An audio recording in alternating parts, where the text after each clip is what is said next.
అత్యంత కృప కలిగిన యేసు క్రీస్తు నామములో వాక్యాన్ని వింటున్న బిడ్డలందరినీ కూడా దేవుడు సమృద్ధిగా దీవించి ఆశీర్వదించును గాక. ఆమేన్. ప్రియ దేవుని బిడ్డలారా, అందరూ ఎలాగున్నారు? బాగున్నారు కదూ? ఉదయం లేచి ప్రార్థన చేసుకున్నారా? కుటుంబ ఆరాధన చేశారా? నిన్నటి ఉదయకాల సమయంలో ఆరాధనకు క్రమముగా సమయం కంటే ముందుగా వెళ్ళారా? లేటుగా వెళ్ళి త్వరగా వచ్చేసారా? ఎందుకంటే కొంతమంది గొప్పలు ఉంటారు. గొప్ప పనుల్లో ఇది ఒక గొప్ప పని. ఏంటంటే పాటలు అయిపోయేదాకా అక్కడెక్కడ తిరిగి కరెక్ట్గా వాక్యానికి వెళ్ళేవారు. కొందరైతే వాక్యం అయిపోయిన తర్వాత కూడా వెళ్ళి ఆ చివరి ప్రార్థన హెచ్చరికల్లో ఉండి దేవునికి కానుక సమర్పించేసి వచ్చి గొప్ప వ్యక్తులు మరికొంతమంది. తమ్ముళ్ళు, చెల్లెళ్ళు, అన్నలు, అక్కలు అలా ఉండొద్దు. ఎందుకంటే అది క్రమము కాదు. ఆరాధనకు ముందుగా వెళ్ళండి. ఆరాధన అయిన తర్వాత మరి దైవజనుని చేత ప్రార్థన చేయించుకుని మన గృహాలకు రావడం, అది కుటుంబాలుగా ప్రార్థన చేయించుకుని మన గృహాలకు రావడం ఎంతైనా ఆశీర్వాదకరం, మంచిదండి. ఎఫెసీ రాసిన పత్రిక 5వ అధ్యాయము 1వ వచనాన్ని మనం చదివితే మెట్టుకు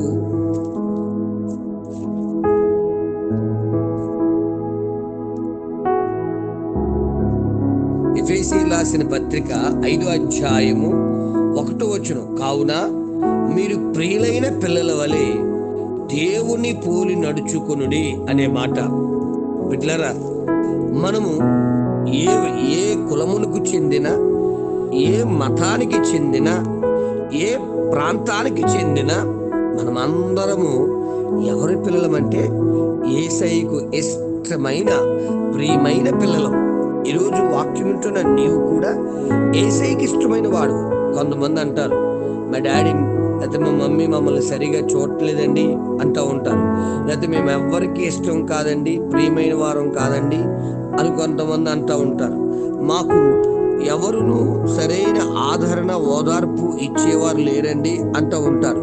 కానీ ఎవరు ఆదరణ ఇచ్చినా, ఎవరు ప్రేమించినా, ఎవరు ప్రేమించకపోయినా, ఎవరు చూసినా చూడకపోయినా నీవు నా యేసయ్యకు ప్రియమైన బిడ్డవు. అదవుతున్న బిడ్డ అనుకోకు దయచేసి, అరే మా డాడీ లేరు లేకపోతే మా మమ్మీ లేరు, మాకు చాలా వేదన ఉంది, మేము ఎవరికి ఇష్టమైన వారము అని కనిపిస్తుందేమో. నేనంటే ఎవరికి ఇష్టం లేదు, కట్టుకున్న భర్త కూడా ఇష్టం లేదు, కన్న బిడ్డలకు ఇష్టం లేదని ఫీలింగ్లో ఉన్నావేమో. భయపడకు బిడ్డ, ఈరోజు నా యేసయ్య చెప్తున్నాడు, నువ్వంటే నాకు ఎంతో ఇష్టం అని చెప్తున్నాడు. యేసయ్యకి ఇష్టమైతే అబ్బా ఇంకెవరు కావాలరా తల్లి, ఎవరు కావాలన్నా? యేసయ్యకి నువ్వు చాలా ఇష్టమైన బిడ్డవట. మరి యేసయ్య బిడ్డవు కదా, మనం ఎలా ఉండాలి అంటే దయచేసి దేవుణ్ణి పోలి నడుచుకోవాలి అనే మాట మనకు కనబడుతుంది. నువ్వు యేసయ్యకి ఇష్టం అవ్వాలి అంటే, ఇంకా యేసయ్య నీలో తనకు అద్భుత కార్యాలు చేయాలి అంటే ఎవరిని పోలి నడుచుకోవాలి తెలుసా?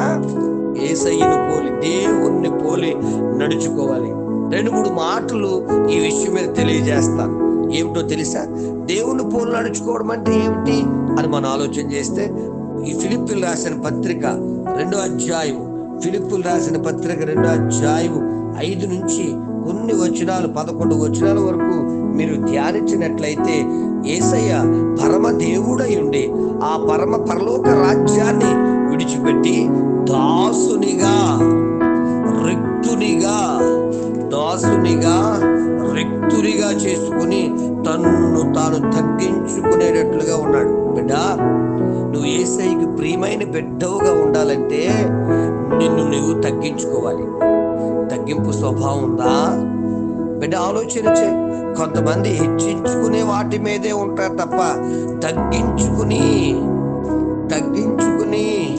తన్ను తాను తగ్గించుకున్నవాడు హెచ్చింపబడును అన్న రీతిగా తగ్గించుకునే మనస్సులో ఉండరండి. ఆలోచన దయచేసి బిడ్డ, ఈరోజు నువ్వు దేవుని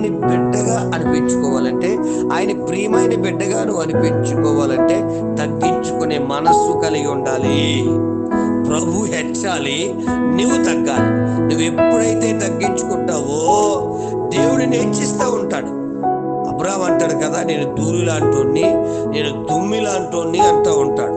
అర్థం చేసుకోండి, అంతగా తగ్గించుకున్న అబ్రాహాము చెప్పండి అన్న విశ్వాసులకు తండ్రిగా మార్చబడ్డాడు. ఆ దావీదు గారు అంటారు, నేను చచ్చిన మిన్నెల్ అంటోని, కౌజు పెట్టలంటోని, ఏం పనికొస్తాను బాబు, చచ్చిన కుక్కలాంటోని బాబు అని తగ్గించుకున్నాడు. ఆ రాజు అయిపోయాడు. అర్థమవుతుందండి, తగ్గించుకున్నవాడు ఎప్పుడు కూడా గొప్పవాడుతాడు. యేసుక్రీస్తు ప్రభు మనకు మాదిరి చూపడానికే ఆయన తగ్గించుకున్నాడు. ఈరోజు తగ్గింపు స్వభావం మనకుందా? ఆలోచించండి. రెండవది, యేసుక్రీస్తుని పోలి నడుచుకోవడం అంటే ఆయన క్షమించే స్వభావం కలిగిన వ్యక్తి. చూడండి, తన్ను కొడుతున్నటువంటి సైనికుల వైపు చూస్తూ వీరేమి చేయుచున్నారో వీరికి తెలియదు గనుక వీరిని క్షమించమన్నాడు తప్ప ఏట్రా నన్ను కొడుతున్నారు ఏట్రా అని కొల్లారు చేస్తే వాడు బతుకేమైపోతే చెప్పండి ఒకసారి. క్షమించడంలో యేసుక్రీస్తును మించిన వారు ఎవరు లేరు. బిడ్డ, ప్రియ దేవుని పిల్లరా, ప్రభుని పోలి నడుచుకోవడం అంటే ఒకటి చెప్పండి, తగ్గించుకునే స్వభావం కలిగి ఉండడం. రెండు, క్షమించే స్వభావాన్ని కలిగి ఉండడం. మరి మూడో విషయాన్ని కూడా దయచేసి తెలియజేయడానికి ఇష్టపడుతున్నాను. దయచేసి గమనించండి. ఆయన దయచేసి పెందల కడలేచి ప్రభు మందిరానికి వెళ్ళి దేవుని సన్నిధిలో మరి ప్రార్థిస్తూ ఉండేవారట. ఆయన బోధ వినడానికి కూడా అనేక మంది మరి దేవుని సన్నిధికి వచ్చేవారని పరిశుద్ధ గ్రంథం మనకి తెలియజేస్తూ ఉంది. బిడ్డలారా, దేవుణ్ణి పోలి నడుచుకోవడం అంటే ఉదయ కాలమే లేచి, మరి కొంతమంది లెగండ్రా బాబు అంటే మరి పిల్లల్ని లేపినా లేవట్లేదు ఈ రోజుల్లో. అర్థం చేసుకోండి. లోకాసువార్త 21వ అధ్యాయం చివరి 2 వచనాలు చదవండి దయచేసి. ఆయన పెందల కడ లేచే అనుభవం. యేసు ప్రభును పోలి నడుచుకోమంటే ఉదయమే లేచి ఆయన సన్నిధిని వెతికే జ్ఞానం నీకుందా? ఆలోచించండి బిడ్డలారా. మనమేమో రాత్రులు 10:30, 11:30, 12:30 రకరకాల ప్రోగ్రామ్స్ లో రకరకాల చోట్లకు వెళ్ళి ఇంటికి వచ్చి పడుకున్నప్పుడు లేట్ అయిపోయి మరి ఉదయకాలం ఏం లేస్తాం బ్రదరు అంటూ ఉంటారు. అన్నా, నువ్వు ఎప్పుడు లేచినా ఎప్పుడు పడుకున్నా ఉదయకాలమే లేచి ప్రార్థించడం అది ఎంతో మనకు మన బిడ్డలకు ఆశీర్వాదకరం. అర్థమైందండి? దయచేసి మరి ఈ వాక్యాన్ని వింటున్న నీవు యేసయ్యలాగా మరి ఉదయకాలమే లేచి నీ బిడ్డల కొరకు రేయి మొదటి జామున ప్రార్థించే జ్ఞానం కలిగి ఉండాలి. సో మరొకసారి తెలియజేస్తున్నా, దేవుని పోలి నడుచుకోవడం అంటే తగ్గించుకుని జీవించడం, తగ్గింపు స్వభావం కలిగి జీవించడం. 2, క్షమించే స్వభావం కలిగి జీవించడం. 3, ఉదయకాలమే లేచి దేవుని సన్నిధిని వెతకడం. ఉదయకాలంలో మరి లేచి దేవుని ఆరాధించిన కుటుంబాలు ఎన్నో దీవించబడ్డాయి. మరి ఈరోజు మీ కుటుంబాలు దీవించబడాలంటే ఉదయకాలమే అరుణోదయమున లేచి నీ కుటుంబం కొరకు మొర్ర పెట్టే అనుభవంలోకి నువ్వు రావాలని తెలియజేస్తున్నాను. ఇంకా చాలా విషయాలు ఉన్నాయి.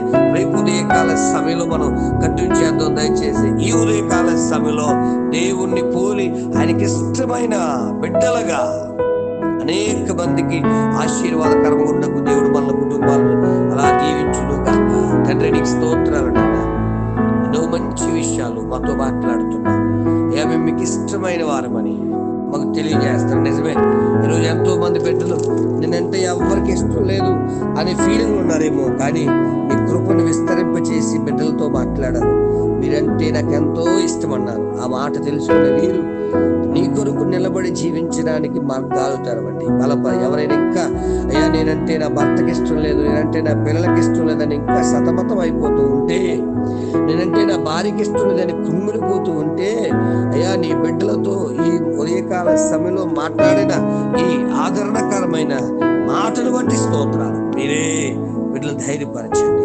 అయ్యా నిన్ను పోలి నడుస్తూ తగ్గించుకునే స్వభావము, ప్రేమించే స్వభావము, క్షమించే స్వభావము, అయ్యా ఉదయకాలములో లేచి ప్రార్థించే స్వభావాలు నాకు అందరికి అనుగ్రహించమని, మహిమ పొందమని యేసయ్య నామములో మిక్కిలి వినముగా వేడుకొని ప్రార్థించుచున్నాము తండ్రి.